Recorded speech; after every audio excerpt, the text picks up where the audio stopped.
Hi all, അസ്സലാമലൈക്കും. Welcome back to Silnas kitchen. ഇന്നത്തെ recipe ബാക്കി വന്ന ചോറും തേങ്ങയും ഉള്ളിയൊക്കെ വെച്ചിട്ട് നല്ല ടേസ്റ്റി ആയിട്ടുള്ള വെറൈറ്റി ആയിട്ടുള്ള ഒരു പലഹാരത്തിന്റെ റെസിപ്പിയാണ്. പെട്ടെന്ന് തയ്യാറാക്കി എടുക്കാനും പറ്റും, അതുപോലെ തന്നെ കുട്ടികൾക്കും വലിയവർക്കൊക്കെ ഒരുപാട് ഇഷ്ടമാവും. അപ്പോൾ ഇതെങ്ങനെയാണ് തയ്യാറാക്കുന്നതെന്ന് അറിയാനായിട്ട് വീഡിയോ സ്കിപ്പ് ചെയ്യാതെ മുഴുവനായിട്ടൊന്ന് കണ്ടു നോക്കണേ. ഇനി നമുക്ക് റെസിപ്പിയിലോട്ട് അടക്കാം. ആദ്യം തന്നെ ഞാനിവിടെ ഒരു ചെറിയ മിക്സിയുടെ ജാർ എടുത്ത് വെച്ചിട്ടുണ്ട്. അതിലേക്ക് 1/2 കപ്പ് അളവിൽ ചോറിട്ട് കൊടുക്കുന്നുണ്ട്.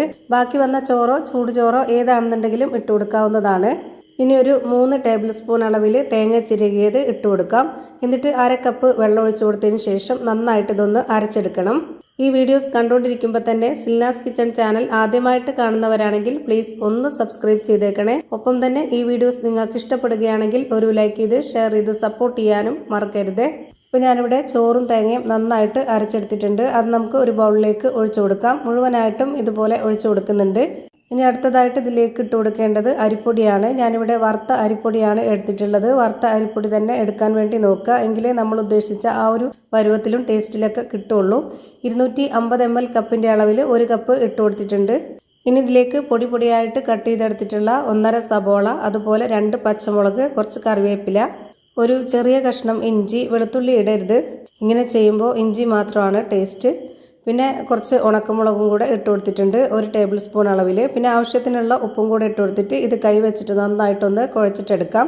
ഈ മാവിൻ്റെ പരുവം എന്ന് പറയുന്നത് നമുക്ക് ഏത് ഷേപ്പിലാണോ വേണ്ടത് ആ ഒരു ഷേപ്പിൽ റെഡിയാക്കി എടുക്കാൻ പറ്റണം. അപ്പോൾ അതിനുള്ള പരുവം ആവണമെന്നുണ്ടെങ്കിൽ കുറച്ചുകൂടെ വെള്ളം ഒഴിച്ചു കൊടുക്കണം. ഞാനിവിടെ 1/2 കപ്പ് അളവിൽ ഒരു പകുതിയോളം വെള്ളവും കൂടെ എടുത്തിട്ട് ഒഴിച്ചു കൊടുക്കുന്നുണ്ട്.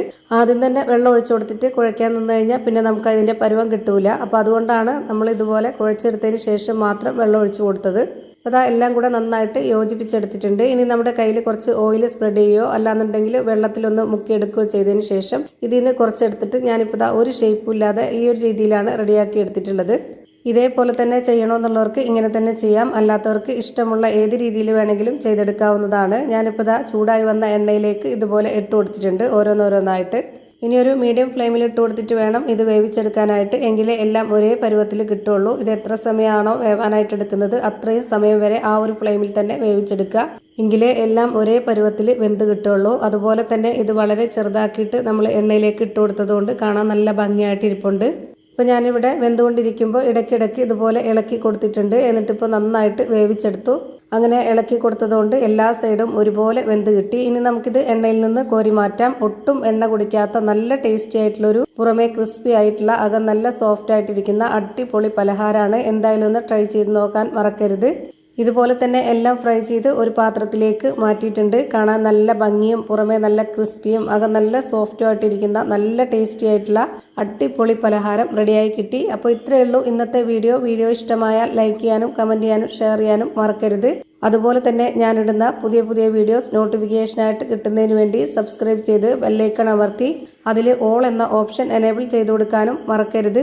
പുതിയൊരു വീഡിയോയുമായി വീണ്ടും വരും. Thank you for watching.